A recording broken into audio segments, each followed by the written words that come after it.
Hey, good morning, Wealthy Legacy Journeyers. It's Kendall. It is 6:23 a.m. and I'm up here at the office, which is the airport, which is kind of cool at night, actually. I don't know if you can see jet over there. It's obviously not my jet, but somebody's jet. But I'm out here, 6:23 a.m.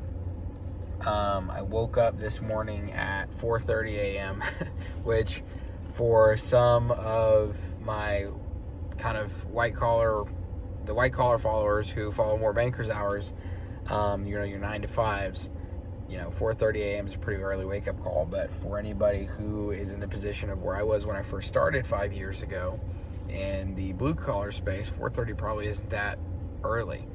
I remember waking up at 4:30 a.m. to get to the shop by around like 5:30 to start pouring cultured marble, and that's where I was a few years ago. And so here I am. It's been 5 years since then.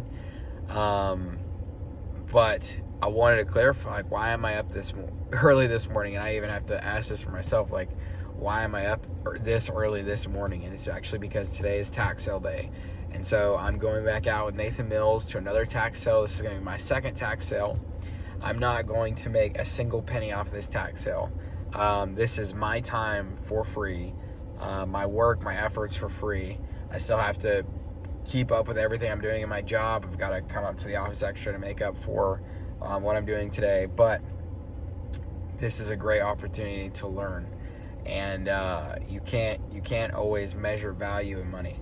And so we're gonna get out there today, and we're gonna make some stuff happen. But I just wanted to encourage, like, anybody who's at any point in their journey. When I first started 5 years ago, the big business that I was gonna have my awesome break in was Amway. And so I was part-time working at the church as a junior high pastor, and then I was part-time working at the marble and granite shop, and then I was trying to get Amway up off the ground. Shortly after I left the marble and granite shop, I realized there was a lot of negative connotations with Amway, at least in my sphere. And so there's going to be a lot of hurdles to overcome, and I just didn't really believe in it as the new opportunity. I'm not saying it doesn't work for some people, but for me personally, I didn't believe in it as my new opportunity, the vehicle that was going to get me where I wanted to go. And so I transitioned away from that shortly after, got into real estate, and it's just been like transition after transition in real estate.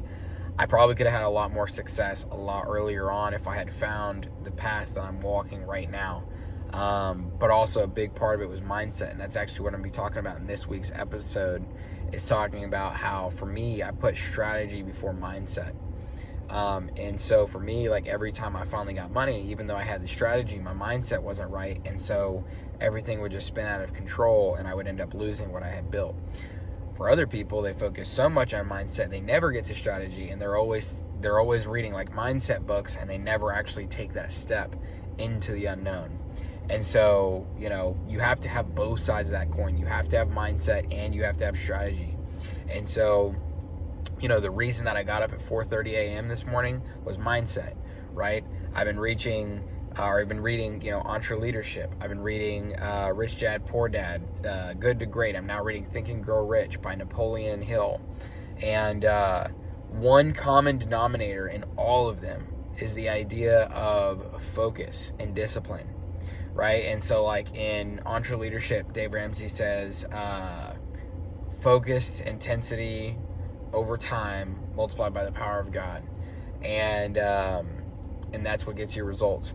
And I forget Rich Dad Poor Dad. I don't have his book on me right now because I have Think and Grow Rich in my bag, but he has an acronym for focus. It's a 5-letter acronym for the FOCUS, but essentially he really hammers down on the idea of needing to focus. And Good to Great, he talks about your hedgehog concept, right? Knowing exactly what it is that you're going to be doing, knowing exactly what the goal is that you're going towards, and doing whatever it takes to get to that particular goal. And Think and Grow Rich, Napoleon Hill, I can already tell I'm only on chapter 2 of Napoleon Hill's book, and you can see how important it is to have focus. He calls it definitiveness. I think I'm saying that correct. Definitiveness of purpose. And just having a definite goal, an absolute place, direction that you're going in your mind. And it's interesting because lately, it was at the beginning of 2023 that Libby and I prayed, Lord, could you bring us back to the place where we were when we were going to get married, just that on fire for the Lord and really focused. And through this year, I can see how he's done that, and not maybe in the most pleasant ways. And maybe I had in my mind that it was going to go a little bit different, how he was going to bring that about. But he's bringing us back to that place. But it was interesting because I was reading Think and Grow Rich. I realized that if you couldn't ask the people around you what it is that you're going to do, and they couldn't easily explain what it is that you are going towards, what you are chasing after, you either aren't serious enough about your goal because other people can't see it, or you haven't defined your goal well enough for other people to be able to put it into words. So when Libby and I were wanting to get married, we dated for 3.5 years, and it was wonderful because one of our goals was to remain in physical purity before we got married. And that was a really hard journey to walk. It was, but learning how to have that discipline in my own life. I can see it where I lost that discipline for a little bit, but I'm gaining that discipline back now. And the fruits, the goodness from the waiting was amazing. What I learned about myself as a person, but also, how much I get to enjoy what I have now because I waited then. Right? And so now I know the same thing with wealth is that I'm going to be able to enjoy then what I don't have now because I took the right steps and discipline. Instead of getting into debt and trying to enjoy it now, something that's a false enjoyment now, something that I could truly enjoy in the fullness then. If I go through these disciplined steps, I'll be able to fully enjoy it at that time. But if you had asked anybody in the time that Libby and I were dating, probably after we were together for like a year, which we got together in our sophomore year of high school. And basically, if you had asked anybody what our goal was to get married. Our goal was to walk in purity, to honor the Lord, and to get married. And everybody knew that. Our goal was clear, our goal was evident, and our goal was purposeful, and everything that we were doing in that season was towards that goal. And now my goal is how do I build wealth for my family, and how do I build a legacy that is something that goes beyond just myself, even just beyond my family, even just beyond this generation, but impacts the world for generations to come. So I just have to figure out what that process looks like, right? And so it's just one step in front of the other. Last step was paying off debt. This step right now is the emergency fund, building a mindset. I'm starting to go into strategy with these tax sales, right? And then once our emergency fund is built, the next step is going to be, how do I go all out, focused and disciplined on tax sales? And how do I build up wealth through that engine, right?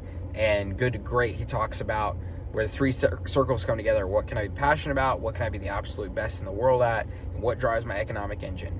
And there's a lot of open doors in tax sales. And so I know that's somewhere that I can go in. I'm passionate about, being able to create a return.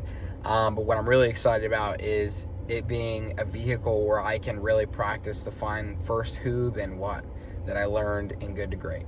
So anyways, all that to say, for anybody that wakes up day to day at 4:30 a.m., I was in those shoes, and that's totally okay. That doesn't make you better. It doesn't make you worse. It doesn't make me better. It doesn't make me worse, right? It was just a part of the journey.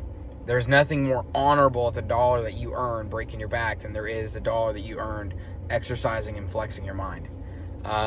But what I will say is that if you can learn how to exercise and flex your mind, you're going to be able to create unlimited potential for you and your family and open up crazy doors that you never thought possible. So today, learn how to exercise your mind. Make sure you get your mindset right. Make sure you learn the strategy. Once you have mindset, once you have strategy, go out there and implement. It's awesome seeing you guys, and I can't wait to let you guys know how today's tax sale went in the next episode. See you guys.